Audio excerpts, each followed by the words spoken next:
You know how sometimes a group of people needs to sign off on something digital, like a big crypto transaction?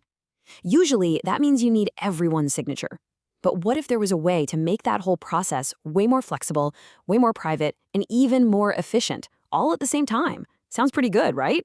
Well, let's dive into the really fascinating world of scriptless threshold signatures and see how it's done. Think about this for a second. Let's say a company has 3 execs, and they all need to approve a massive payment.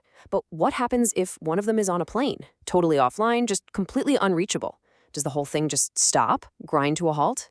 This is the exact problem, that single point of failure, that threshold signatures are built to solve. So here's how we're going to break this all down. First, we'll look at why the old all-or-nothing approach just doesn't cut it. Then, we'll get into the crypto magic of sharing a secret without giving it away, and just as important, how you can actually trust the pieces you're given. After that, we'll put it all together to see the whole system in action.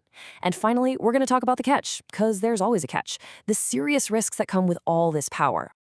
All right, so let's set the stage. The standard way we do group signatures, it's got some pretty big limitations. On the one hand, you've got your standard K of K multisig.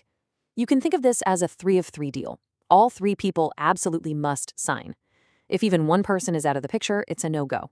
It's rigid, it's a single point of failure waiting to happen.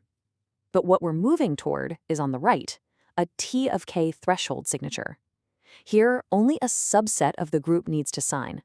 So in a 2 of 3 setup, any 2 of the 3 can get the job done. Suddenly, you have flexibility. That single point of failure, it's gone. Now, you might be wondering why the scriptless part? Well, there are 3 huge reasons. First, it saves a ton of space on the blockchain, which means you pay lower fees. Awesome. Second, it gives you a massive privacy boost.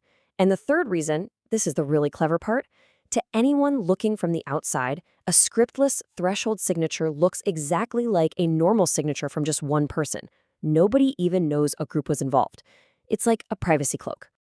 Okay, to build a system like this, we first need a rock-solid way for people to share pieces of their secret keys with each other. This is our first foundational building block. Now, your first thought might be, hey, why not just, cut the secret into pieces? Imagine Alice takes her private key, splits it into 3 parts, and just hands them out. The problem is, that's not secure at all, not even close. Each one of those little pieces, each share, actually leaks information. It gives Bob, Carol, and Dan a clue, making it way easier for any of them to guess the whole secret. We need something much, much smarter. And that smarter method is called Schnorr's secret sharing scheme. The idea behind it is pure genius. A single share by itself is completely useless. It gives you literally 0 information about the secret, nothing. It's only when you bring the required number of shares together, say 2 out of the 3, that the original secret suddenly, kind of magically, reappears. Okay, so we've got a secure way to split a secret. But as you can probably guess, solving one problem introduces a new one. Trust. How do you know the person dealing out the shares is even playing fair? This is the million-dollar question, right? If Alice is the one distributing shares of her key, how can Bob or Carol be sure that the piece they received is actually legit? What if Alice is trying to pull a fast one from the very beginning?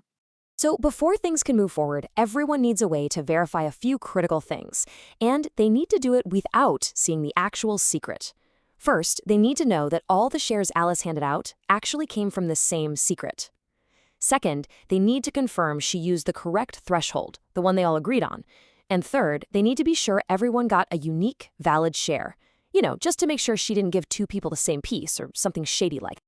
And the solution for this is our second building block. It's called Verifiable Secret Sharing, or VSS. Think of it as a major upgrade to Schnorr's scheme. It gives all the participants a way to mathematically prove that the dealer, in this case Alice, followed all the rules perfectly. And again, they can do this without ever laying eyes on the secret she's sharing. This VSS is what provides the trust to make the whole system work. So we have our 2 main ingredients, a way to securely share secrets and a way to verify that those shares are legit. Now, let's put them together and see how we actually build this thing.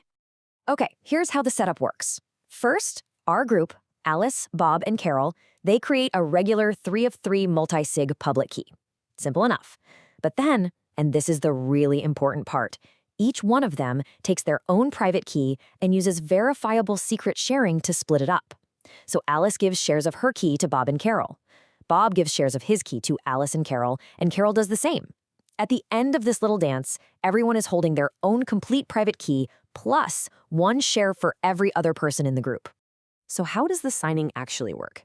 This is where it all comes together. Let's say Alice and Bob need to sign something, but Carol is offline. No problem. Alice takes the share she's holding for Carol's key and gives it to Bob. Bob does the exact same thing for Alice. Since it's a 2 of 3 setup, those 2 shares are all they need to completely reconstruct Carol's private key. So now Alice and Bob have their own keys, and they have Carol's reconstructed key. They have all 3 keys they need, and they can create that final signature. So really, when you boil it all down, that's the core idea. A scriptless threshold signature is basically a system where a big enough group of participants, the threshold, has the collective power to rebuild the private keys of anyone who's missing. Now, this all sounds incredible, right? It's flexible, it's private, it's efficient. But, and it's a very big but, this power to reconstruct keys comes with a massive catch. It creates some really serious issues with accountability and security. The single biggest drawback is this: there is absolutely zero accountability. Because some members of the group can generate a perfectly valid signature without another member even being there, you can never prove who was really involved. This quote from the source material just hits the nail on the head. If Alice and Bob get together and reconstruct Carol's key, the signature they make is cryptographically identical to one where Carol was sitting right there, signing willingly. Think about that. If there's a dispute later, Carol has absolutely no way to prove she wasn't involved. The proof just doesn't exist. And this lack of accountability opens the door for a really nasty attack. Look at this. A malicious Bob could go to Alice and say, "Hey, Carol's offline, we gotta sign this thing." So, together, they reconstruct Carol's key. Then Bob turns around and goes to Carol and says, "Hey, Alice is missing, let's get this done." And they work together to reconstruct Alice's key. So what's the end result? Bob now has his own key, plus the fully reconstructed keys for both Alice and Carol. He has everything. He can now spend all the funds all by himself. Which leaves us with this really critical question. This technology is amazing. It gives us so much flexibility and privacy. But it achieves that by throwing accountability out the window and creating these new attack vectors. It makes you wonder, in our effort to build a trustless system, have we just ended up shifting all the trust onto the other people in our group?